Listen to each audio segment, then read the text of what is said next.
Through you, Mr. Speaker. Mr. Speaker, the section, I was reading this section, I admit that I'm not a lawyer, but the section I read, if you look at line 24, it specifically says, and this has to do with witnessing somebody smoking marijuana or operating a vehicle by smoking marijuana, it says, no peace officer shall stop a motor vehicle for a violation of this section if such violation is the sole reason for such stop. Through you, Mr. Speaker, I was hoping that the good ranking member could explain that 2 lines to me, sir. Representative Fishbein, do you care to respond? Thank you, Mr. Speaker. We see the bracketed out portion that is actually being removed.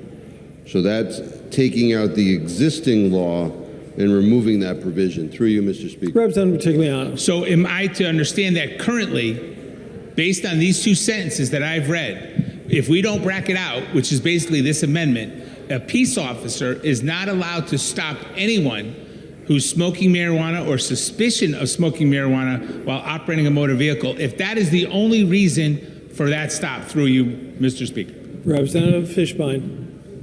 Yes, that is presently the law. And I thank the good ranking member, and I thank the good ranking member for the amendment. I really, through you, Mr. Speaker, it is just basic common sense that we should allow police officers to police our highways and roadways. All of us have driven up and down the roads and smelled marijuana coming from a vehicle in front of us. There has to be reasonable care taken by a police officer who sees an impaired driver, and that means any impairment, alcohol and or cannabis. Like the good representative said before, if they were actively holding a beer, you'd pull them over. If you actively smell marijuana or see them, you should be able to pull them over. That's it. I would encourage everyone to vote for this amendment. Thank you, sir. Thank you, sir. Representative